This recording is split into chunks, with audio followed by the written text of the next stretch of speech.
जितेंद्र जोशी एक बार फिर से आप सभी के सामने उपस्थित हूं ऑनलाइन क्लासेस में। आप देख रहे हैं यूट्यूब चैनल जितेंद्र जोशी के। और पिछली क्लास में जो हमने टीपी, एपी और एमपी को बाय डायग्राम समझा था और फॉर्मूले उसके क्लियर किए थे, और एक हमने टैली बनाई थी। टैली में जो उसकी विशेषताओं को बताया गया था। आज जो हम इन तीनों के संबंध को समझेंगे कि टीपी, एपी और एमपी का संबंध क्या होता है। अगर पिछली क्लास किसी ने नहीं देखी तो जाके देख सकता है। पिछली क्लास में जो हमने ये एक सारणी बनाई थी और इस सारणी के जो फॉर्मूले लिखे थे, और इसमें जो हमने 3 डायग्राम बनाए थे। ये डायग्राम हमारा टीपी से संबंधित था, ये डायग्राम जो है हमारा एपी से संबंधित था, और ये डायग्राम जो हमारा एमपी से संबंधित था।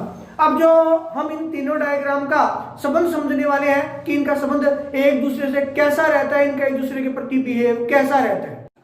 देखिए, ये सारणी दी गई है और इस सारणी में भूमि की इकाइयां दी गई है, क्योंकि आपको मैंने पहले बताया था कि भूमि क्या रहती है, स्थिर रहती है। इसलिए भूमि की इकाइयां 5 5 5 5 हेक्टर ले लीजिए, बीघा ले लीजिए, जो आपकी इच्छा वो मान लीजिए। श्रम की इकाइयां 1 2 3 4 5 6 7, क्योंकि हम लगातार श्रम की इकाइयां बढ़ा रहे हैं उत्पादन बढ़ाने के लिए।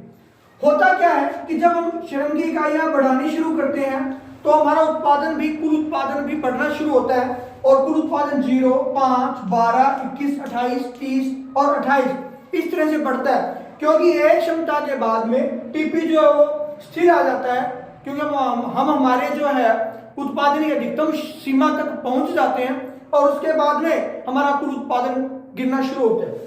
और उसी के आधार पर जो है वो एपी और एमपी का निर्धारण होता है, क्योंकि मैंने आपको बताया था कि एपी में जो एपी ज्ञात करने के लिए जो है वो टीपी में एल का भाग दिया जाता है, और एमपी जो है वो हर बार डेल्टा टीपी बटा में डेल्टा एल से द्वारा हल किया जाता है।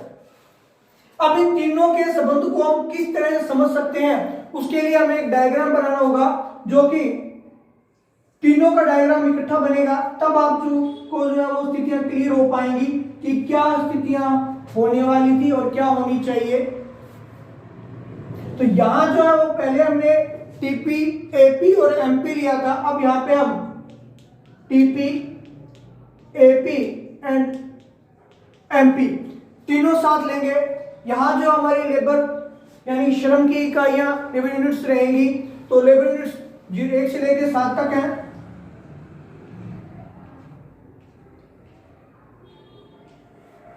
एक 2 3 4 5 6 और 7 इकाइयां हैं, और टीपी जो अधिकतर 30 तक है।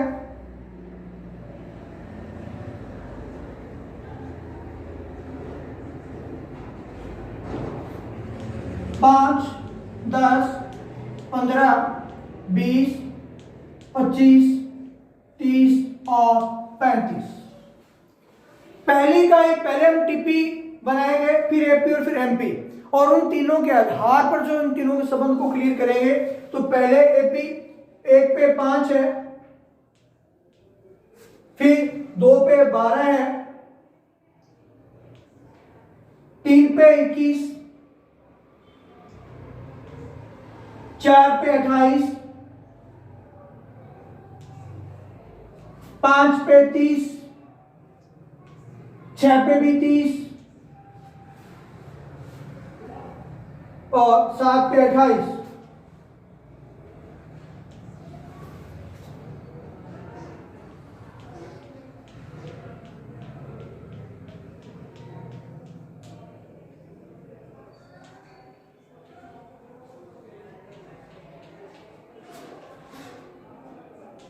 ये जो डॉट डॉट में है ये टीपी है। अब इसी के आधार पर जो एपी की 1 पर 5, 2 पर 6, 3 पर 7,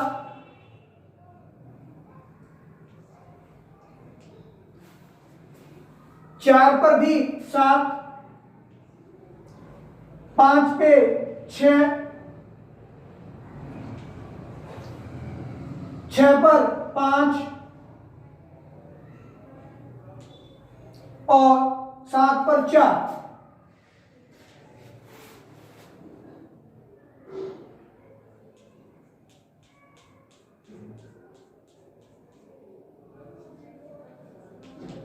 ये एपी, एमपी और एपी दो बन चुकी हैं। अब जो बात करते हैं, टीपी और एपी दो बन चुकी हैं। अब बात करते हैं हम एमपी की। एमपी 1 पर 5 है, 2 पर 7 है, 3 पर 9 है, 4 पर 7 है, यही आ जाएगी वापिस। 5 पर 2 है, 6 पर 0 है और 7 पर -2 है। तो ये 5 फिर 7 फिर 9, उसके बाद में फिर 7 फिर 2 फिर 0 और उसके बाद में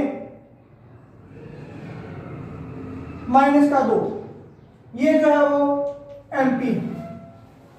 देखिए एपी और एमपी बिल्कुल सिमिलर चल रही हैं यहां तक, लेकिन एकदम से यहां जो है वो एमपी ग्रो अप हो जाती है और उसके बाद एकदम से जो है वो एमपी डाउनवर्ड में आना शुरू हो जाती है।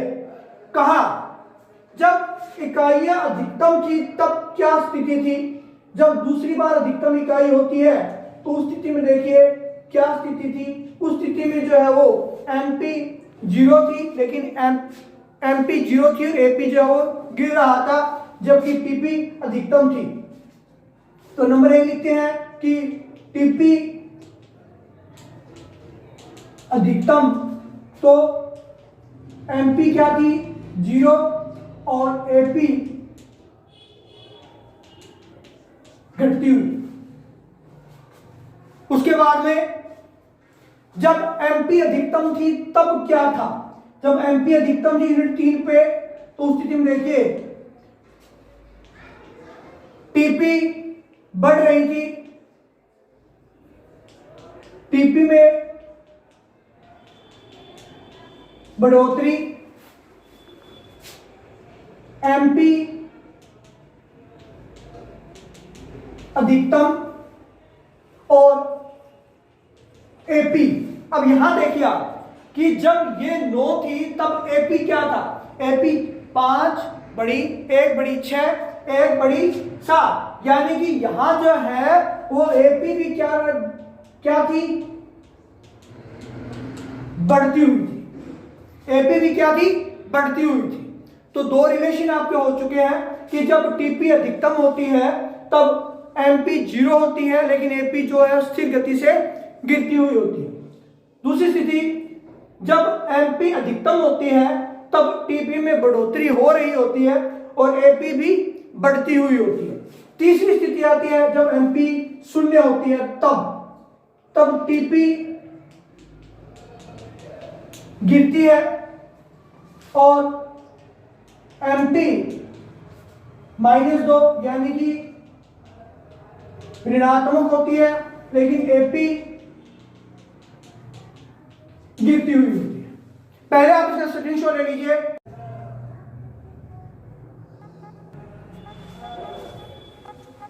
तो आप इसी तरीके से हमारे साथ बने रहें, वीडियो को लाइक शेयर करना ना भूलें, और अगर आपको कुछ पूछना हो तो आप कमेंट द्वारा पूछ सकते हैं। आपका दिन शुभ रहे। जय हिंद, जय भारत।